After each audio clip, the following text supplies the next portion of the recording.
ನಮಸ್ಕಾರ ವೀಕ್ಷಕರೇ, ನಾನು ನಿಮ್ಮ ಮಂಜುನಾಥ್ ಅಡ್ವೊಕೇಟ್ ಹಾಗೂ ಅಧ್ಯಾತ್ಮ ಚಿಂತಕರು ಮಾತಾಡ್ತಾ ಇರೋದು. ಇವತ್ತು ಈ ಒಂದು ದಾನ ಎಂಬುವಂತಹ ಪದವನ್ನು ನೀವೆಲ್ಲರೂ ಕೇಳಿರ್ತೀರ. ಈ ದಾನ ಅಂದರೆ ಏನು, ದಾನಗಳಲ್ಲಿ ಎಷ್ಟು ವಿಧ ಇದೆ, ಯಾರಿಗೆ ನಾವು ದಾನ ಮಾಡಬೇಕು, ಯಾರಿಗೆ ದಾನ ಮಾಡಬಾರದು, ದಾನ ಮಾಡುವಾಗಲೂ ಮಾಡುವ ರೀತಿಯನ್ನು ಬಗೆಯನ್ನು ತಿಳಿದುಕೊಳ್ಳಬೇಕು ಎಂಬುದರ ಬಗ್ಗೆ, ಹಾಗೂ ನಾವು ಕೆಲವೊಮ್ಮೆ ಮಾಡಿದಂತಹ ದಾನಕ್ಕೆ ನಮಗೆ ಯಾವ ರೀತಿಯಾದಂತಹ ಪ್ರತಿಫಲಗಳು ಸಿಗ್ತಾ ಹೋಗುತ್ತೆ, ಇದು ಎಲ್ಲವನ್ನು ತಿಳಿದುಕೊಳ್ಳಬೇಕು. ದಾನ ಮಾಡುವುದರಿಂದ ನಮಗೆ ಲಾಭವಾಗುತ್ತಾ ಅಥವಾ ಕೆಲವೊಮ್ಮೆ ದಾನವನ್ನು ನಾವು ಸರಿಯಾಗಿ ಮಾಡದೆ ಹೋದಾಗ ನಮಗೆ ಪಾಪ ಬರುತ್ತಾ, ನಮಗೆ ಪ್ರಾರಬ್ಧ ಅಂಟುಕೊಳ್ಳುತ್ತಾ, ಪಾಪ ಬರುತ್ತಾ, ಪಾಪ ಸಂಚಯನ ಆಗುತ್ತಾ ದಾನ ಮಾಡಿದ್ರೂ? ಈ ರೀತಿಯಾದಂತಹ ಕೆಲವು ಪ್ರಶ್ನೆಗಳು ವೀಕ್ಷಕರಿಂದ ಬಂದಿರೋದ್ರಿಂದ ಇವತ್ತು ಈ ಒಂದು ದಾನದ ಬಗ್ಗೆ ಈಗ ನಾನು ಹೇಳಿದಂಥ ಪ್ರಶ್ನೆಗಳಿಗೆ ಉತ್ತರವನ್ನು ಕೊಡುವಂತಹ ಪ್ರಯತ್ನವನ್ನು ಈ ಒಂದು ವಿಡಿಯೋದಲ್ಲಿ ನಾನು ಮಾಡ್ತೇನೆ. ದಾನ ಅಂದರೆ ಏನು? ದಾನ ಅಂದರೆ ಯಾವುದನ್ನೂ ಬಯಸದೆ, ಪ್ರತಿಫಲದ ಅಪೇಕ್ಷೆಯನ್ನು ಬಯಸದೆ ಒಬ್ಬ ವ್ಯಕ್ತಿಗೆ ಅಥವಾ ಜೀವಿಗೆ ನಾವು ಮಾಡುವಂತಹ ಒಂದು ಉಪಕಾರವನ್ನು ದಾನ ಅಂತ ಹೇಳಿ ಕರೆಯಬಹುದಾಗಿದೆ. ಅಂದರೆ ನಾನು ಅವ್ರಿಗೇನು ಕೊಡೋ ಅವಶ್ಯಕತೆ ಇಲ್ಲ, ಆದರೂ ನಾನು ಅವ್ರಿಗೆ ಕೊಟ್ಟಿದ್ದೇನೆ, ಏನನ್ನೂ ಬಯಸದೆ, without expecting anything, I have discharge it and I have given, ಕೊಟ್ಟಿದ್ದೇನೆ, ಅದನ್ನು ನಾವು ದಾನ ಅಂತ ಹೇಳಿ ಕರಿತೇವೆ. ಏನನ್ನಾದರೂ ನಾವು ಎಕ್ಸ್ಪೆಕ್ಟ್ ಮಾಡಿ ಪ್ರತಿಫಲದ ಅಪೇಕ್ಷೆಯನ್ನು ಇಟ್ಟುಕೊಂಡು ಬಯಸಿ ನಾವು ಮಾಡಿದ್ದೇ ಆದಲ್ಲಿ ಅದನ್ನು ದಾನ ಅಂತ ನಾವು ಕರೆಯುವುದಿಲ್ಲ. ಮತ್ತು ಶಾಸ್ತ್ರದ ಮುಖಾಂತರ ನಾವು ಮಾತನಾಡೋದಾದರೆ, ದಾನ ಮಾಡಿದ ಮೇಲೆ ನಮಗೆ ಅದರ ಮೇಲೆ ಅಧಿಕಾರ ಇರುವುದಿಲ್ಲ ಎಂಬುವಂತಹ ಮಾತನ್ನು ಕೂಡ ನಾವು ಅರಿತುಕೊಳ್ಳಬೇಕಾಗುತ್ತೆ. ನೋಡಿ, ದಾನ ಅಂದರೆ ಏನು ಅಂತ ಈಗ ನಾನು ಸ್ಪಷ್ಟಪಡಿಸಿದ್ದಾಯಿತು. ಇನ್ನು ದಾನಗಳಲ್ಲಿ ಎಷ್ಟು ವಿಧ? ದಾನಗಳಲ್ಲಿ ಸಾತ್ವಿಕ ದಾನ, ರಾಜಸಿಕ ದಾನ ಹಾಗೂ ತಾಮಸಿಕ ದಾನ, 3 ಬಗೆಯಾದಂತಹ ದಾನಗಳು ಇದ್ದಾವೆ. ಸಾತ್ವಿಕ ದಾನ ಅಂದರೆ ಏನು, ರಾಜಸಿಕ ದಾನ ಅಂದರೆ ಏನು, ತಾಮಸಿಕ ದಾನ ಅಂದರೆ ಏನು ಎಂಬುದನ್ನು ವಿವರವಾಗಿಯೂ ಕೂಡ ನಾನು ನಿಮಗೆ ಇಲ್ಲಿ ಸಂಕ್ಷಿಪ್ತವಾಗಿ ತಿಳಿಸೋ ಪ್ರಯತ್ನ ಮಾಡ್ತೇನೆ. ತುಂಬ ವಿವರ ಅಂತ ಹೋದರೆ, ಡೀಟೇಲ್ಡ್ ಆಗೋದ್ರೆ ತುಂಬ ದೊಡ್ಡ ವಿಡಿಯೋ ಆಗುತ್ತೆ, ಆಗ ಕಷ್ಟ ಆಗುತ್ತೆ ವೀಕ್ಷಕರಿಗೂ ಕೂಡ ನೋಡೋದು. ಆದ್ದರಿಂದ ಈ ಒಂದು ಸಂಕ್ಷಿಪ್ತ ವಿವರಣೆಯನ್ನು ಕೊಡ್ತೇನೆ. ದಾನಗಳಲ್ಲಿ 3 ಬಗೆ ಅಂತ ಹೇಳಿ ನಾನು ಹೇಳಿದೆ. ಇನ್ನು ಈ ಸಾತ್ವಿಕ ದಾನ, ಸಾತ್ವಿಕ ದಾನ ಅಂದರೆ ಏನು ಅಂದರೆ, ಸಾತ್ವಿಕ ಪುರುಷರಿಗೆ, ಸಾತ್ವಿಕ ಪುರುಷ ಅಂದರೆ ಗಂಡು ಅಂತ ಅಲ್ಲ, ನಮ್ಮ ಸಂಸ್ಕೃತ, ನಮ್ಮ ವೇದಾಂತದ ಭಾಷೆಯಲ್ಲಿ ಈ ಪುರ, ಈ ದೇಹವನ್ನು ಪುರ ಅಂತ ಹೇಳಿ ಕರೆಯಲಾಗಿದೆ. ಈ ಪುರದಲ್ಲಿ ಅಂದರೆ ಈ ದೇಹದಲ್ಲಿ ಯಾರು ವಾಸವಿದ್ದಾನೋ ಅವನನ್ನು ಪುರುಷ ಅಂತ ಹೇಳಿ ಕರೆಯಲಾಗಿದೆ. ಇದು ಸಂಸ್ಕೃತದ ಪುರುಷ. ಆಮೇಲೆ ಇನ್ನೇನೋ ಅರ್ಥ ಮಾಡಿಕೊಳ್ಬೇಡಿ. ಅಂದರೆ ಮನುಷ್ಯರಿಗೆ ಅಂತಲೇ ತಗೊಳ್ಳೋಣ. ಯಾರು ಈ ಒಂದು ಸಾತ್ವಿಕವಾದಂತಹ ಮನುಷ್ಯರಿಗೆ, ಅದು ಗಂಡಾದರೂ ಆಗಲಿ ಹೆಣ್ಣಾದರೂ ಆಗಲಿ, ಸಾತ್ವಿಕವಾದಂತಹ ಜೀವಿಗಳಿಗೆ ನಾವು ಅಂದರೆ ಸತ್ಪಾತ್ರರಿಗೆ ನಾವು ನೀಡಿದ ದಾನವು ಸಾತ್ವಿಕ ದಾನವಾಗುತ್ತದೆ. ಅಂದರೆ ಏನು? ದಾನವು ನಾವು ಕೊಡುವುದು ಯಾಕೆ ಅಂತ ಹೇಳಿದ್ರೆ, ಅವರು ಅದಕ್ಕೆ ಅರ್ಹರಾಗಿದ್ದಾರೆ, they are deserve for that ಅಂತ ಹೇಳಿ. ಮತ್ತು ಅದನ್ನು ಕೊಡುವ ಮುಖಾಂತರ ನಮಗೂ ಪುಣ್ಯ ಸಂಚಯನ ಅಂದರೆ ಪುಣ್ಯ ಫಲ ನಮಗೆ ದೊರಕುವಂತೆ ಇರಬೇಕು. ಮತ್ತು ಅವರು ಮಾಡುವಂತಹ ಸಾತ್ವಿಕವಾದಂತಹ ಕೆಲಸಗಳಿಗೆ, ಒಳ್ಳೆಯ ಕಾರ್ಯಗಳಿಗೆ ಅದು ಸಹಾಯಕವಾಗಿ, ಪೂರಕವಾಗಿ ಇರಬೇಕು. ನಾವು ಏನನ್ನೂ ಬಯಸದೆ ಮಾಡುವುದು ದಾನ ಸರಿ, ಆದರೆ ಕೃಷ್ಣ ಹೇಳ್ತಾನೆ, ನಾವು ಏನನ್ನೂ ಬಯಸದೆ ಮಾಡಿದಾಗ ನಾವು ಮಾಡುವಂತಹ ಪ್ರತಿಯೊಂದು ಕೆಲಸಕ್ಕೂ ಕೂಡ ನಮಗೆ ಪ್ರತಿಫಲ ಬಂದೇ ಬರುತ್ತೆ. ಪರಮಾತ್ಮ ನಮಗೆ ಕೊಡ್ತಾನೆ. ಅದು ಕರ್ಮಕ್ಕೆ ಇರುವಂತಹ ಒಂದು ಶಕ್ತಿ. ನಾವು ಏನನ್ನು ಬಯಸದೇ ನಾವು ಮಾಡಿದರೂ ಕೂಡ ದಾನ, ನಾವು ಮಾಡಿದಂತಹ ದಾನದಿಂದ ಇತರರಿಗೆ ಅನುಕೂಲವಾಗಿದ್ದೇ ಆದಲ್ಲಿ ಅದರಿಂದ ನಮಗೆ ಪುಣ್ಯ ಫಲಗಳು ದೊರೆಯುತ್ತದೆ. ನಾವು ಮಾಡಿದಂತಹ ದಾನದಿಂದ ಇತರರಿಗೆ ಅನಾನುಕೂಲವಾಗುವಂತಿದ್ದರೆ ಅದರಿಂದ ನಮಗೆ ಪಾಪದ ಫಲವು ಕೂಡ ಬರುತ್ತೆ. ಆದರೆ ಆ ಪಾಪ ಬರುವುದರ ಪ್ರಮಾಣ ನಾವು ಒಳ್ಳೆಯ ದಾನವನ್ನು ಮಾಡುವುದರ ಮುಖಾಂತರ ನಾವು ಅದನ್ನು ಬಗೆಹರಿಸಿಕೊಳ್ಳಬಹುದು ಎಂಬುದಾಗಿ ಶಾಸ್ತ್ರಗಳಲ್ಲಿ ಹೇಳಿದ್ದಾರೆ. ಅಂದರೆ ಈ ಸಾತ್ವಿಕ ದಾನ ಅಂದರೆ ಏನು? ಉದಾಹರಣೆಗೆ ಬ್ರಾಹ್ಮಣೋತ್ತಮರು ಅಂತ ತಿಳ್ಕೊಳ್ಳೋಣ. ಬ್ರಾಹ್ಮಣರಿಗೆ ನೀಡುವಂತಹ ದಾನವು ಸಾತ್ವಿಕ ದಾನವಾಗಿದೆ. ಅಂದರೆ ಏನು? ಬ್ರಾಹ್ಮಣ ಅಂದರೆ ಏನು ಇಲ್ಲಿ ತಿಳಿದುಕೊಳ್ಳಬೇಕು. ಬ್ರಾಹ್ಮಣ ಅಂದರೆ ಕೇವಲ ಜನವಾರಗಳನ್ನು ಹಾಕಿಕೊಂಡು ಶಿಕೆಯನ್ನು ಬಿಟ್ಟು ವೇದ ಮಂತ್ರಗಳನ್ನು ಹೇಳುವವನೊಬ್ಬನೇ ಬ್ರಾಹ್ಮಣನಲ್ಲ, ಜಾತಿತಃ ಬ್ರಾಹ್ಮಣನಲ್ಲ. ಆತನು ಬ್ರಹ್ಮಜ್ಞಾನವನ್ನು ಚಿಂತಿಸಬೇಕು, ಅಧ್ಯಾತ್ಮವನ್ನು ಚಿಂತಿಸಬೇಕು, ಮತ್ತು ಸದಾ ಸರ್ವತ್ರ ಲೋಕ ಕಲ್ಯಾಣಾರ್ಥವಾಗಿ ಆತನು ಬದುಕಬೇಕು. ಆತನ ಆಶಯ, ಆತನ ಉದ್ದೇಶ, ಆತನ ಮನಸ್ಸು ಲೋಕ ಕಲ್ಯಾಣಾರ್ಥವಾಗಿ ಇದ್ದಿದ್ದಾದಲ್ಲಿ ಆತನನ್ನು ನಾವು ಬ್ರಾಹ್ಮಣರು ಅಂತ ಹೇಳಿ ಕರೆಯಬಹುದು, ಸಾತ್ವಿಕರು ಅಂತ ಹೇಳಿ ಕರೆಯಬಹುದು. ಅಂತಹ ಒಂದು ಉತ್ತಮ ಆಲೋಚನೆಗಳನ್ನು ಹೊಂದಿರುವಂತಹ ವ್ಯಕ್ತಿಗಳಿಗೆ, ಒಳ್ಳೆಯ ಆದರ್ಶಗಳನ್ನು ಹೊಂದಿದ್ದು ಈ ಒಂದು ಒಳ್ಳೆಯ ಆಧ್ಯಾತ್ಮಿಕ ಜ್ಞಾನವನ್ನು ಇತರರಿಗೆ ಹಂಚಬೇಕು ಎಂಬುವಂತಹ ಒಂದು ಮನಸ್ಸಿರುವಂತಹದ್ದು, ಮತ್ತು ಲೋಕ ಕಲ್ಯಾಣಕ್ಕಾಗಿ ಧ್ಯಾನವನ್ನು, ತಪಸ್ಸನ್ನು ಮಾಡುವಂಥದ್ದು. ಈಗಲೂ ಎಷ್ಟೋ ಜನರು ಋಷಿಮುನಿಗಳು ಹಿಮಾಲಯದಲ್ಲಿ ಲೋಕ ಕಲ್ಯಾಣಾರ್ಥವಾಗಿ ತಪಸ್ಸುಗಳನ್ನು ಮಾಡ್ತಾ ಇದ್ದಾರೆ. ಅವರೆಲ್ಲರೂ ಅಗೋಚರರಾಗಿದ್ದಾರೆ. ಯಾವುದೇ ಬ್ರ್ಯಾಂಡಿಂಗ್ ಪ್ರಮೋಷನ್ಗಳನ್ನು ಕೂಡ ಅವರು ಮಾಡ್ಕೊಳ್ಳೋದಿಲ್ಲ. ಸೊ ಹಾಗೆ ಸಾತ್ವಿಕವಾದಂತಹ ವ್ಯಕ್ತಿಗಳಿಗೆ, ಅಂದರೆ ಅರ್ಹ ವ್ಯಕ್ತಿಗಳಿಗೆ ಮತ್ತು ಪೂಜಾರ್ಹ ವ್ಯಕ್ತಿಗಳಿಗೆ, ಏನೋ ಪ್ರಾತಃ ಸ್ಮರಣೀಯರಿಗೆ ಮಾಡುವಂತಹ ದಾನವು ಏನೋ ಸಾತ್ವಿಕ ದಾನವಾಗಿದೆ. ನೋಡಿ, ಅವರು ಸದಾ ಬ್ರಾಹ್ಮಣರು ಬ್ರಹ್ಮಚಿಂತನೆಯನ್ನೇ ಮಾಡ್ತಾರೆ. ಮನುಷ್ಯತ್ವ ಇರುತ್ತೆ, ಮಾನವೀಯತೆ ಇರಬೇಕು. ಸಕಲ ಜೀವಿಗಳಿಗೂ, ಚರಾಚರ ಜೀವಿಗಳಿಗೂ ಕೂಡ ಒಳ್ಳೆಯದನ್ನು ಬಯಸುವಂಥವರಾಗಿರ್ತಾರೆ. ಮತ್ತು ಒಳ್ಳೆಯದಾಗಲಿ ಅಂತೇಳಿ ಜಪ, ತಪ, ಹೋಮ, ಅನುಷ್ಠಾನಗಳನ್ನು ಮಾಡ್ತಾ ಇರ್ತಾರೆ. ಸದಾ ಪರಮಾತ್ಮನ ಚಿಂತನೆಯಲ್ಲಿ ಇರ್ತಾರೆ, ಪೂಜೆಗಳನ್ನು ಮಾಡ್ತಾ ಇರ್ತಾರೆ. ಸೊ ಅಂತಹ ವ್ಯಕ್ತಿಗಳಿಗೆ ನೀವು ಕೊಡುವಂತಹ ದಾನವು ಸಾತ್ವಿಕ ದಾನವಾಗುತ್ತದೆ, ಮತ್ತು ಅದರಿಂದ ನಿಮಗೆ ಪುಣ್ಯ ಫಲವು ಲಭಿಸುತ್ತದೆ, ಅಂದರೆ ಅಕ್ಷವಾಗುತ್ತದೆ. ಇದು ಪರಮಾತ್ಮನ ಒಂದು ವಾಕ್ಯ ಕೂಡ ಆಗಿದೆ. ಸಾತ್ವಿಕರನ್ನು, ಯೋಗಿಗಳನ್ನು ಗೌರವಿಸುವವರು ನನಗೆ ಅತ್ಯಂತ ಪ್ರಿಯರು ಎಂಬುವಂತಹ ಮಾತು ಕೂಡ ಇದೆ. ಆದ್ದರಿಂದ ನಾವು ಮಾಡುವ ದಾನವು ಒಳ್ಳೆಯ ವ್ಯಕ್ತಿಗಳಿಗೆ ಇರಬೇಕು. ಅವರು ಶ್ರೀಮಂತರಾಗಿದ್ದಾರೆ, ಅವರಿಗೆ ಯಾಕೆ ಬೇಕು? ಇನ್ನು ಬೇರೆಯವರಿಗೆ ಕೊಟ್ಟುಬಿಡೋಣ. ಅವರು ಬಡತನದಲ್ಲಿ ಇದ್ದಾರೆ, ಅಥವಾ ಅವರು ಹ್ಯಾಂಡಿಕ್ಯಾಪ್ ಆಗಿದ್ದಾರೆ, ಅವರು ಅಂಗವಿಕಲರಾಗಿದ್ದಾರೆ, ಅವರಿಗೆ ಇನ್ನೇನೋ ರೋಗಗಳು ಇದೆ, ಅವರು ಬೀದಿಯಲ್ಲಿ ಇದ್ದಾರೆ, ಸೊ ಅವರು ಅನಾಥರಾಗಿದ್ದಾರೆ, ವೃದ್ಧಾಶ್ರಮದಲ್ಲಿ ಇದ್ದಾರೆ. ಈ ರೀತಿಯಾಗಿ ಅವರುಗಳಿಗೆ ದಾನವನ್ನು ಮಾಡಿಬಿಡೋದು ಒಳ್ಳೆಯದು ಅಂತ ಹೇಳಿ ಅಂಥ ದಾನಗಳನ್ನು ಮಾಡಿದವರನ್ನೇ ತುಂಬ ತಲೆಯ ಮೇಲೆ ಹೊರಿಸಿಕೊಂಡು ಸಮಾಜದಲ್ಲಿ ಅವರನ್ನೇ ದಾನಶೂರ ವೀರ ಕರ್ಣರಂತೆ ಬಿಂಬಿಸ್ತಾ ಇರೋದು ಕೂಡ ಉಂಟು. ಇದು ಎಲ್ಲವೂ ಸರಿ ಅಂತ ಅಥವಾ ಎಲ್ಲವೂ ತಪ್ಪು ಅಂತ ಈ ಎರಡನ್ನೂ ನಾನು ಹೇಳಲಿಕ್ಕೆ ಹೋಗೋದಿಲ್ಲ. ಯಾಕೆ ಅಂತ ಹೇಳಿದ್ರೆ, ನೋಡಿ, ಈಗಾಗಲೇ ನಾನು ಹೇಳಿದೆ, ಸತ್ಪಾತ್ರರಿಗೆ ಮಾಡಿದಂತಹ ದಾನವು ಶ್ರೇಷ್ಠವಾದಂತಹ ದಾನವಾಗುತ್ತದೆ. ಅದರಿಂದ ನಿಮಗೆ ಒಳ್ಳೆಯದಾಗುತ್ತೆ, ಮತ್ತು ನೀವು ಮಾಡಿದ ದಾನ ಅದು ಸದ್ವಿನಿಯೋಗವಾಗುತ್ತದೆ, ಮತ್ತು ಅವರಿಗೆ ಅರ್ಹತೆ ಇರುತ್ತೆ. ಇನ್ನು ಈ ರೀತಿಯಾಗಿ ನಾವೀಗಾಗಲೇ ಹೇಳ್ದಂಗೆ ಈ ರೀತಿಯಾಗಿ ಕುರುಡರಿಗೆ, ಕುಂಟರಿಗೆ, ಅಂಗವಿಕಲರಿಗೆ, ಈ ರೀತಿಯಾಗಿ ಅನಾಥರಿಗೆ, ವೃದ್ಧರಿಗೆ ಇದೆಲ್ಲ ಇವ್ರಿಗೆಲ್ಲ ದಾನ ಮಾಡಬಾರ್ದು ಅಂತ ನನ್ನ ಉದ್ದೇಶ ಅಲ್ಲ. ಅವರಿಗೆಲ್ಲ ದಾನವನ್ನು ಮಾಡಬಹುದು. ಇದು ರಾಜಸಿಕ ದಾನ ಅಂತ ಅನ್ನಿಸ್ಕೊಳ್ಳುತ್ತೆ ಅಷ್ಟೇ.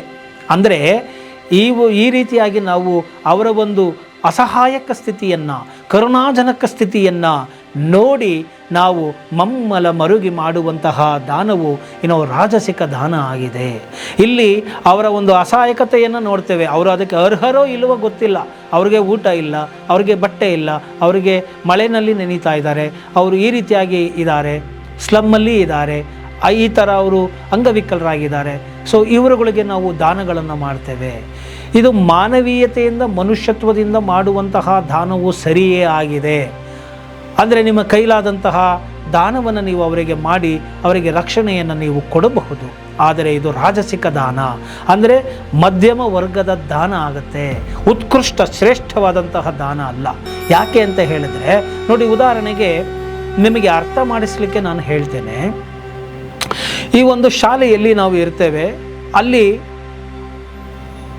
ಒಂದು ಮಾಸ್ಟ್ರು ಪಾಠವನ್ನು ಮಾಡ್ತಾರೆ, ಒಂದೇ ಪಾಠವನ್ನು ಕೇಳಿರ್ತಾರೆ, ಆದರೆ ಕಷ್ಟಪಟ್ಟು ಓದಿ ಅದನ್ನು ವ್ಯಾಸಂಗ ಮಾಡಿ ಪರೀಕ್ಷೆಯನ್ನು ಬರೀಲಿಕ್ಕೆ ಒಬ್ಬ ಬಂದಿರ್ತಾನೆ, ಇನ್ನೊಬ್ಬ ಕಾಪಿ ಹೊಡಿತಾ ಇರ್ತಾನೆ, ಇನ್ನೊಬ್ಬ ಇನ್ನೇನೋ ದುಂಡಾವರ್ತನೆಯನ್ನು ಮಾಡಿ ಮಾಸ್ಟರ್ಗಳನ್ನ ಎದುರಿಸಿ ಅವನು ಬರಿತಾ ಇರ್ತಾನೆ ಎಕ್ಸಾಮ್ ಅಂತ ಇಟ್ಕೊಳ್ಳೋಣ. ಈಗ ಯಾರಿಗೆ ನ್ಯಾಯ ಸಿಗಬೇಕು? ನಾವು ಕಷ್ಟಪಟ್ಟು ಓದಿದವನಿಗೆ ನ್ಯಾಯ ಸಿಗಬೇಕು, ಆತನಿಗೆ ಬೆಲೆ ಜಾಸ್ತಿ ಸಿಗಬೇಕು ಅಲ್ಲವೇ? 3 ಜನನೂ ಬರೆದಿರ್ತಾರೆ, 3 ಜನನೂ ಪಾಸ್ ಆಗ್ತಾರೆ, 3 ಜನಕ್ಕೂ ಒಂದೇ ರಿಸಲ್ಟ್ ಬಂದರೆ ಬೆಲೆ ಏನೂ ಇಲ್ಲದಂತ ಆಗುತ್ತೆ. ಹಾಗೆಯೇ ಈ ನಮ್ಮ ಜನ್ಮದಲ್ಲಿ ಇದು ತುಂಬ ಬ್ರಾಡ್ ಮೈಂಡಿಂದ ತಗೋಬೇಕಾಗತ್ತೆ ಈ ವಿಚಾರ ನಾನು ಹೇಳ್ತಾ ಇರೋದು.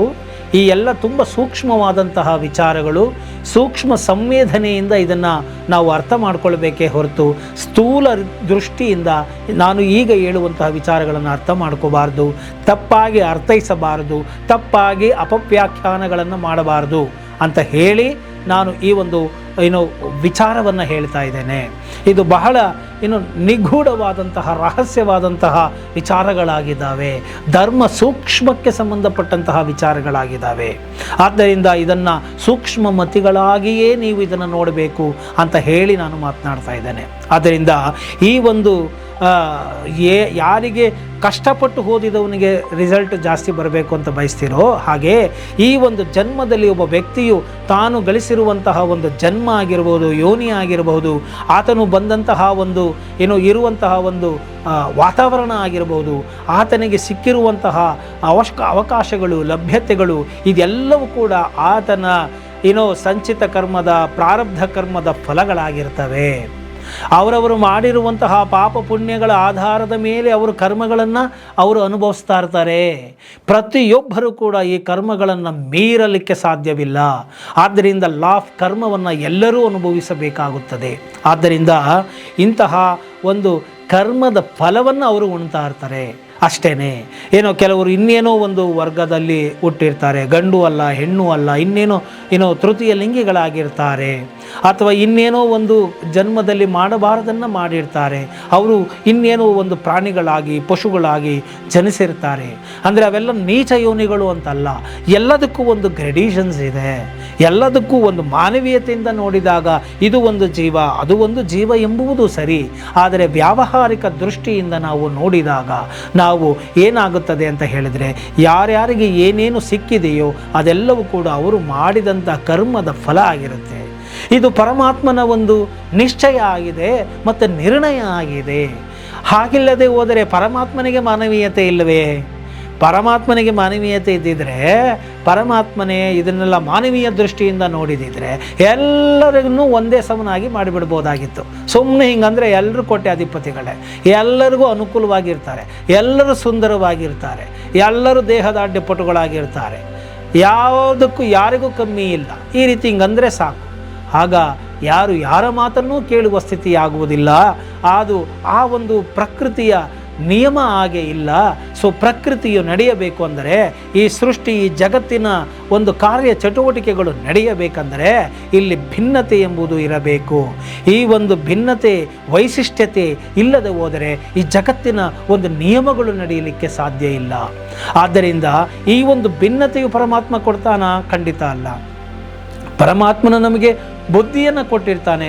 ಬೆಳೀತಾ ನಾವು ಅದನ್ನು ಹೇಗೆ ಉಪಯೋಗಿಸಿಕೊಳ್ತೇವೆ, ಹೇಗೆ ನಾವು ಪಾಪ ಪುಣ್ಯ ಕರ್ಮಗಳನ್ನು ಮಾಡ್ತಾ ಹೋಗ್ತೇವೆ, ದುರಾಸೆಯಿಂದ, ಅತಿ ಆಸೆಯಿಂದ, ದೌರ್ಜನ್ಯದಿಂದ ಮನುಷ್ಯನು ಹೇಗೆ ನಡ್ಕೊಳ್ತಾ ಹೋಗ್ತಾನೋ, ಆತನ ಮನಸ್ಸಿರುತ್ತೋ ಹಾಗೆ ಆತನಿಗೆ ಆ ಒಂದು ಪಾಪ ಮತ್ತು ಪುಣ್ಯದ ಸಂಚಯನ ಆಗ್ತಾ ಹೋಗುತ್ತೆ.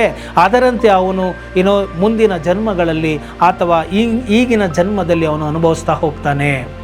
ಆದ್ದರಿಂದ ಈ ಮನುಷ್ಯ ಏನೇ ಒಂದು ಅನುಭವಿಸ್ತಾ ಇದ್ದಾನೆ ಅಂತ ಹೇಳಿದ್ರೆ ಅದು ಆತನ ಒಂದು ಜನ್ಮದ ಕಾರಣ ಆಗಿರುತ್ತೆ, ಆತನ ಪಾಪದ ಕಾರಣ ಆಗಿರುತ್ತೆ. ಆದ್ದರಿಂದ ಯಾವುದೂ ಪಾಪಗಳನ್ನು ಅನುಭವಿಸದೆ ಉತ್ಕೃಷ್ಟವಾದಂತಹ ಜೀವನವನ್ನು ಆಲೋಚನೆಯನ್ನು ಹೊಂದಿ ಏನೋ ಸರಾಗವಾಗಿ ನಡೀತಾ ಇರ್ತಾರೋ, ಏನೋ ಜೀವನವನ್ನು ಮಾಡ್ತಾ ಇರ್ತಾರೋ, ಲೋಕ ಕಲ್ಯಾಣಾರ್ಥವಾಗಿ ಇರ್ತಾರೋ, ಅವರು ಎಷ್ಟೇ ಆಗರ್ಭ ಶ್ರೀಮಂತರಾಗಿದ್ದರೂ ಕೂಡ ನೀವು ಅಂಥವರಿಗೆ ಮಾಡಿದಂತಹ ದಾನವು ಸರ್ವೋತ್ಕೃಷ್ಟ ದಾನ ಆಗುತ್ತೆ. ಮತ್ತು ಅವರು ಇತರರಿಗೂ ಕೂಡ ಆ ಒಳ್ಳೆಯದಕ್ಕೆ ಅದನ್ನು ವಿನಿಯೋಗಿಸ್ತಾರೆ ಹೊರತು ಬೇರೆ ಏನಕ್ಕೂ ಅಲ್ಲ. ಆದ್ದರಿಂದ ನಾವು ಯಾವಾಗ ಚೆನ್ನಾಗಿ ಕಷ್ಟಪಟ್ಟವರಿಗೆ ನೀವು ರ್ಯಾಂಕ್ ಬರಬೇಕು ಅಂತ ಬಯಸ್ತೀರೋ, ಹಾಗೆ ಒಳ್ಳೆಯ ಕಾರ್ಯಗಳನ್ನು ಮಾಡುವವರಿಗೆ, ಏನೋ ಸತ್ಕಾರ್ಯಗಳನ್ನು ಮಾಡುವವರಿಗೆ, ಸತ್ಕಾರ್ಯಗಳಿಗೆ ವಿನಿಯೋಗಿಸುವವರಿಗೆ ನೀವು ಮಾಡಿದಂತಹ ದಾನವು ಸಾತ್ವಿಕ ದಾನ ಹಾಗೂ ಅದರಿಂದ ಪುಣ್ಯ ಫಲ ಜಾಸ್ತಿ. ಮತ್ತು ಕರ್ಮಗಳನ್ನು ಅನುಭವಿಸ್ತಾ ಇರೋರಿಗೆ ನೀವುಗಳು ಕೊಡುವಂತಹ ದಾನದಿಂದ ನಿಮಗೆ ಅಷ್ಟೇ ಅಲ್ಪ ಪ್ರಮಾಣದ ಪುಣ್ಯ ಲಭಿಸುತ್ತದೆ.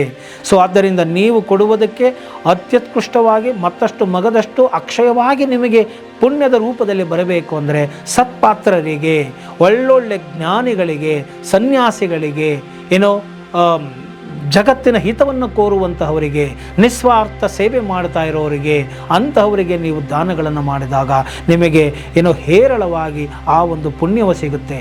ಮತ್ತು ನೀವು ಈ ಜನ್ಮದಲ್ಲಿ ಮಾಡಿರುವಂತಹ ಪಾಪದ ಫಲವು ಕ್ಷಯವಾಗಿ ನೀವು ಪುಣ್ಯವನ್ನು ಸಂಚಯನ ಮಾಡ್ತೀರಾ, ಮತ್ತು ಅದು ಮೈನಸ್ ಆಗ್ತಾ ಹೋಗುತ್ತೆ ಅಂತ ಕೂಡ ಹೇಳಲಾಗುತ್ತದೆ. ಆದ್ದರಿಂದ ಈ ಒಂದು ಸತ್ಯ ರಹಸ್ಯವು ನಿಮಗೆ ತಿಳಿದಿರಬೇಕು. ಮತ್ತು ಏನೋ ಮಾನವೀಯತೆ ಹೆಸರಲ್ಲಿ ಏನೇನೋ ಮಾಡಿಕೊಂಡು ಹೋಗೋದು, ಮತ್ತು ಉತ್ಕೃಷ್ಟರನ್ನು ಕಡೆಗಣಿಸುವುದು, ಮತ್ತು ಬೀದಿಯಲ್ಲಿರೋರಿಗೆಲ್ಲ ಮಾಡಿಕೊಂಡು ಕೂತ್ಕೊಳ್ಳೋದು ಇದು ಅಲ್ಲ.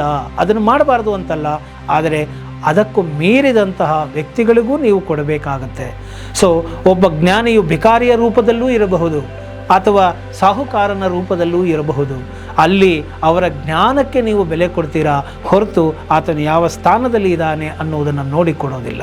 ಇನ್ನು ಮುಂದುವರಿದ ತಾಮಸಿಕ ದಾನದ ಬಗ್ಗೆ ಮಾತಾಡೋದಾದರೆ ನೋಡಿ, ಕೆಲವರು ಮಕ್ಕಳುಗಳನ್ನು ಕಣ್ಣು ಕಿತ್ತು ಏನೋ ಇನ್ನೇನೋ ಒಂದು ಸಮಸ್ಯೆ ಮಾಡಿ ಕೈಯೋ ಕಾಲೋ ಮುರಿದು ಅವರನ್ನು ಅಂಗವಿಕಲರು ಅನ್ನೋಂತ ಹೇಳಿ ಕಂಕಳಿಗೆ ಕೂರಿಸ್ಕೊಂಡು ಬರ್ತಾ ಇರ್ತಾರೆ ಬೀದಿಗಳಲ್ಲಿ.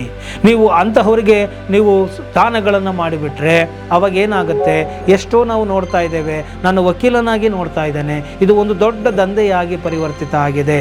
ಈ ವೃದ್ಧಾಶ್ರಮಗಳು, ಅನಾಥಾಶ್ರಮಗಳ ಹೆಸರಿನಲ್ಲಿ NGOಗಳು ಬೇಕಾಬಿಟ್ಟು NGO ಫಂಡ್ಗಳನ್ನು ಮಿಸ್ಯೂಸ್ ಮಾಡ್ತಾ ಇದ್ದಾರೆ ಅನ್ನೋದು ಕೂಡ ನನಗೆ ಬಂದಿದೆ. ಎಲ್ಲ NGOಗಳು ಹಾಗೆ ಮಾಡ್ತಾರೆ ಅಂತ ನಾನು ಹೇಳಕ್ಕೆ ಹೋಗೋದಿಲ್ಲ. ಅವರಲ್ಲೂ ಕೂಡ ಒಳ್ಳೆಯ ಕೆಲಸಗಳನ್ನು ಮಾಡೋರು ಇರ್ತಾರೆ, ಆದರೆ ದುರುಪಯೋಗ ಆಗ್ತಾ ಇರೋದು ನನ್ನ ಗಮನಕ್ಕೂ ಕೂಡ ಬಂದಿದೆ. ಆದ್ದರಿಂದ ಈ ರೀತಿಯಾಗಿ ಈಗ ನೋಡಿ, ಆ ರೀತಿಯಾಗಿ ನೀವು ಕೊಡ್ತಾ ಹೋದರೆ ಹಣ ಇದು ಹಣ ಬರುತ್ತೆ, ಈ ರೀತಿಯಾಗಿ ಹೋದರೆ ಈ ಸೆಂಟಿಮೆಂಟಲ್ ಆಗಿ ಭಾವನಾತ್ಮಕವಾಗಿ ನಾವು ಜನಗಳನ್ನ ಕೇಳಿದ್ರೆ ಅವ್ರು ಎಮೋಷ್ನಲ್ ಆಗಿ ಕೊಟ್ಟುಬಿಡ್ತಾರೆ ಅಂತ ಹೇಳಿ ಮಕ್ಕಳುಗಳನ್ನು ಅಪಹರಣ ಮಾಡೋದು, ಕರ್ಕೊಂಡು ಹೋಗೋ ಕಣ್ಣು ಕೀಳೋದು, ಮತ್ತು ಅವರುಗಳನ್ನು ಭಿಕ್ಷೆಗೆ ಹಾಕೋದು, ಈ ರೀತಿಯಾಗಿ ಮಾಡಲಾಗ್ತಾ ಇದೆ. ವಯಸ್ಸಾದವರಿಗೂ ಕೂಡ ಈ ರೀತಿಯಾಗಿ ಮಾಡಿ ಅವರನ್ನು ಬೀದಿಗೆ ಬಿಡಲಾಗ್ತಾ ಇದೆ. ಸೊ ಈ ರೀತಿ ಆದಾಗ ನಾವು ಹಣಗಳನ್ನು ಕೊಡ್ತಾ ಹೋಗ್ತೀವಿ. ಅದು ಅವರು ಆಗೋದಕ್ಕೆ ಅದಕ್ಕೊಂದು ದೊಡ್ಡ ದಂಧೆಯೇ ಇರುತ್ತೆ, ಇನ್ನೇನೋ ಒಂದು ವ್ಯವಸ್ಥೆಗಳಿರುತ್ತೆ, ಸಾಮಾಜಿಕ ಕಂಟಕ ವ್ಯವಸ್ಥೆಗಳಿರುತ್ತೆ. ಅಂಥವ್ರ ಕೈಗೆ ಅದು ದುಡ್ಡು ಹೋಗುತ್ತೆ, ಅಂಥವರ ದೌರ್ಜನ್ಯದಲ್ಲಿ ಇವುಗಳನ್ನು ನರಳುತ್ತಾ ಇರ್ತಾರೆ. ಆದ್ದರಿಂದ ಪ್ರಿಯ ವೀಕ್ಷಕರೇ, ಇದು ಬಹಳ ಸೂಕ್ಷ್ಮವಾದಂತಹ ವಿಚಾರ ನಾನಿವತ್ತು ಮಾತನಾಡ್ತಾ ಇರೋದು. ಇದನ್ನು ಸರಿಯಾದ ರೀತಿಯಲ್ಲಿ ಅರ್ಥವನ್ನು ಮಾಡಿಕೊಳ್ಳಿ. ದಾನ ಮಾಡ್ತೇನೆ, ಸಹಾಯ ಮಾಡ್ತೇನೆ, ಮಾನವೀಯತೆ ಅಂತೇಳಿ ಏನೇನೂ ಮಾಡೋಕ್ಕೆ ಹೋಗಬೇಡಿ, ದುಡ್ಡುಗಳನ್ನು ಕೊಡೋಕ್ಕೆ ಹೋಗಬೇಡಿ. ಅದಕ್ಕೆ ಬದಲಾಗಿ ನಿಮಗೆ ಸಾಧ್ಯ ಆಗಿದ್ದೇ ಆದಲ್ಲಿ ಅವರಿಗೆ ಊಟವನ್ನು ಕೊಡಿಸಿ, ಬಟ್ಟೆಯನ್ನು ಕೊಡಿ, ಅಷ್ಟೇ. ಅದು ಅವರು ಏನು ಮಾಡ್ತಾರೆ ಅನ್ನೋದನ್ನು ನೋಡಿ. ಅದು ಬಿಟ್ಟು ಹಣದ ರೂಪದಲ್ಲಿ ಯಾರಿಗೂ ಏನನ್ನು ಕೊಡಲಿಕ್ಕೆ ಹೋಗಬೇಡಿ ಎಂಬುದಾಗಿ ನಾನು ಇಲ್ಲಿ ಮನವಿಯನ್ನು ಕೂಡ ಮಾಡ್ತೇನೆ. ಯಾಕೆಂದರೆ ನೀವು ಮಾಡಿದಂತಹ ದಾನದ ಹಣ ಯಾವುದೋ ಒಂದು ದಂಧೆಕೋರರ ಕೈಗೆ ಸಿಗುತ್ತೆ. ಅದರಿಂದ ಅವರು ಇನ್ನಷ್ಟು ದುಷ್ಟ ಕಾರ್ಯಗಳನ್ನು ಮಾಡ್ತಾರೆ, ಮತ್ತು ಇನ್ನಷ್ಟು ಮಕ್ಕಳನ್ನು ಅನಾಥರನ್ನಾಗಿ ಮಾಡ್ತಾರೆ, ವೃದ್ಧರನ್ನು ಅನಾಥರನ್ನಾಗಿ ಮಾಡ್ತಾರೆ, ಅಂಗವಿಕಲರನ್ನಾಗಿ ಮಾಡ್ತಾರೆ. ಆಗ ಮಾಡುವಂತಹ ದಂಧೆಯ ಕೋರರಿಗೆ ನಿಮ್ಮ ಹಣವು ಸೇರಿದಾದರೆ ಅದರಿಂದ ಆಗುವಂತಹ ಕಾರ್ಯದ ನಿಮ್ಮ ಹಣದ ವಿನಿಯೋಗವು ಪಾಪಕೃತ್ಯಕ್ಕೆ ಬಳಸಿದ್ದೇ ಆದಲ್ಲಿ ಅದರಿಂದ ನಿಮಗೆ ಪಾಪವು ಸಿಕ್ಕುತ್ತದೆ. ಆದ್ದರಿಂದ ನೀವು ದಾನ ಮಾಡುವ ಮುನ್ನ ಯೋಚಿಸಿ ಮಾಡಿ. ಯಾರಿಗೆ ದಾನ ಮಾಡಬೇಕು, ಎಷ್ಟು ಮಾಡಬೇಕು, ಅವರ ಅವಶ್ಯಕತೆ ಏನು, ಅದನ್ನು ಅರಿತು ಅದನ್ನು ಮಾತ್ರ ಮಾಡಿ ಹೊರತು ಹಣದ ರೂಪದಲ್ಲಿ ಮಾಡಿಕೊಂಡು ಹೋಗುವಂಥದ್ದಲ್ಲ ಇಂತಹ ಒಂದು ವ್ಯವಸ್ಥೆಗಳು ಇದ್ದಾಗ. ಆದ್ದರಿಂದ ನೀವು ಅದನ್ನು ನೋಡಿಕೊಂಡು ದಾನವನ್ನು ಮಾಡಬೇಕು. ಇಲ್ಲದೆ ಹೋದಲ್ಲಿ ದಾನ ಮಾಡುವುದರಿಂದ ನೀವು ಪಾಪವನ್ನು ಪಡ್ಕೊಳ್ತೀರಾ. ಇಲ್ಲ ಅಂತ ಹೇಳಿದರೆ ಆ ಪಾಪ ಕೃತ್ಯಗಳಿಗೆ ನೀವು ದಾನ ಕೊಟ್ಟಂಗೆ, ನೀವು ಕೊಡುಗೆಯನ್ನು ಕೊಟ್ಟಂಗಾಗತ್ತೆ. ಆದ್ದರಿಂದ ಅರಿತು ನಡೆದುಕೊಳ್ಳಿ. ಒಳ್ಳೊಳ್ಳೆ ಜ್ಞಾನಿಗಳನ್ನು, ವಿದ್ವಾಂಸರನ್ನು ಪೂಜಿಸಿ ಅವರಿಗೆ ನೀವು ದಾನವನ್ನು ಮಾಡಿದಾಗ ನೀವು ಉತ್ಕೃಷ್ಟರಾಗ್ತೀರಾ, ಬೆಳೀತಾ ಹೋಗ್ತೀರಾ. ದೇವರನ್ನು ನೀವು ಮನುಷ್ಯರಲ್ಲಿ ಕಾಣಬೇಕು. ಬಡವರನ್ನ ಜೀವಿಗಳ ಸೇವೆಯೇ ಜನಾರ್ದನ ಸೇವೆ ಅಂತ ಕರೀತಾರೆ. ಆದ್ದರಿಂದ ನೀವು ಜೀವಿಗಳ ಸೇವೆ ಮಾಡಬೇಕು. ಎಂಥವರನ್ನು ಮಾಡಬೇಕು ಅನ್ನೋದನ್ನು ತಿಳಿದುಕೊಂಡು ನೀವು ಮಾಡ್ತಾ ಹೋಗಬೇಕು. ಅವರಿಗೆ ಶುಶ್ರೂಷೆಯನ್ನು ಮಾಡುವುದು, ಅವರಿಗೆ ಹಣ್ಣು ಆಹಾರಗಳನ್ನು ಕೊಡೋದು, ಇದನ್ನು ನೀವು ಮಾಡಬಹುದು. ಆದರೆ ಒಂದನ್ನು ಅರಿತುಕೊಳ್ಳಬೇಕು, ಇದು ತಾಮಸಿಕವಾದಂತಹ ಲೋ ಗ್ರೇಡು ದಾನ ಎಂಬುದನ್ನು ಸ್ಪಷ್ಟವಾಗಿ ಶಾಸ್ತ್ರಗಳು ಹೇಳ್ತಾ ಇದ್ದಾವೆ. ಯಾಕೆ ಅಂತ ಹೇಳಿದ್ರೆ, ನೀವೇನು ಮಾಡ್ತೀರಾ, ಕಾಪಿ ಹೊಡೆದವನಿಗೆ ದೌರ್ಜನ್ಯ ಮಾಡಿ ಬರೆದವನಿಗೆ ನೀವು ಹೋಗಿ ಸಪೋರ್ಟ್ ಮಾಡ್ದಂಗೆ ಆಗುತ್ತೆ ಅಂಥವರಿಗೆ. ಆದ್ದರಿಂದ ಈ ರೀತಿಯಾಗಿ ಆಗ್ತಾ ಹೋಗುತ್ತೆ. ಆದ್ದರಿಂದ ನಿಮ್ಮ ದಾನವು ಒಳ್ಳೆ ಉತ್ಕೃಷ್ಟವಾದಂತಹ ಕಲಾವಿದರಿದ್ದರೆ ಅವರಿಗೆ ನೀವು ಕೊಡಬಹುದು. ಅವರಿಂದ ಇನ್ನೂ ಹೆಚ್ಚೆಚ್ಚು ಒಳ್ಳೆಯ ಸಿನಿಮಾಗಳು ಬರುತ್ತೆ. ಅದು ಬಿಟ್ಟು ಇನ್ನೇನೋ ಒಂದು ನಟೋರಿಯಸ್ ಕೆಲಸ ಮಾಡುವಂತಹ, ದಂಧೆ ಮಾಡುವಂತಹ ಕೋರರಿಗೆ ದುಡ್ಡು ಸಿಗೋ ಹಾಗೆ ಆಗೋಗ್ಬಿಟ್ರೆ ನಿಮ್ಮ ದಾನ ಅದು ತಪ್ಪಾಗುತ್ತೆ, ತಪ್ಪಿನ ವಿನಿಯೋಗ ಆಗುತ್ತೆ. ಅದಕ್ಕೆ ಶಿಕ್ಷೆ ನಿಮಗೂ ಕೂಡ ಆಗುತ್ತೆ, ಯಾವುದೋ ಒಂದು ರೂಪದಲ್ಲಿ ಎಂಬುದನ್ನು ನೀವು ತಿಳಿದುಕೊಳ್ಳಬೇಕಾಗುತ್ತೆ. ಆದ್ದರಿಂದ ನೀವು ಈ ಒಂದು ಧರ್ಮ ಸೂಕ್ಷ್ಮಗಳನ್ನು ಅರಿತು ದಾನವನ್ನು ಮಾಡಿ, ಉತ್ಕೃಷ್ಟರಿಗೆ ದಾನವನ್ನು ಮಾಡಿ ಎಂಬುದಾಗಿ ನಾನು ನಿಮಗೆ ಇಲ್ಲಿ ಹೇಳಲಿಕ್ಕೆ ಬಯಸ್ತೇನೆ. ಈ ಒಂದು ವಿಡಿಯೋ ನಿಮಗೆ ಇಷ್ಟ ಆಗಿದ್ದೆ ಆದಲ್ಲಿ ಮರೆಯದ ಹಾಗೆ ಲೈಕ್ ಕೊಡಿ, ಇತರರಿಗೂ ಕೂಡ ಶೇರ್ ಮಾಡಿ, ಮರೆಯದೆ ಕಾಮೆಂಟ್ಗಳನ್ನು ಮಾಡಿ. ಮತ್ತು ಸರ್ವೇ ಭವಂತು ಸುಖಿನಃ, ಸರ್ವೇ ಸಂತು ನಿರಾಮಯಾಃ, ಸರ್ವೇ ಭದ್ರಾಣಿ ಪಶ್ಯಂತು ಮಾ ಕಶ್ಚಿತ್ ದುಃಖಭಾಗ್ ಭವೇತ್. ಎಲ್ಲರೂ ಸುಖವಾಗಿರಲಿ, ಎಲ್ಲ ಜೀವಿಗಳು ಸುಖವಾಗಿರಲಿ ಅಂತ ಹೇಳಿ ಬಯಸ್ತಾ ಈ ಒಂದು ವಿಡಿಯೋವನ್ನು ಇಲ್ಲಿಗೆ ಮುಗಿಸ್ತಾ ಇದ್ದೇನೆ. ಜೈ ಹಿಂದ್, ಜೈ ಕರ್ನಾಟಕ ಮಾತೆ.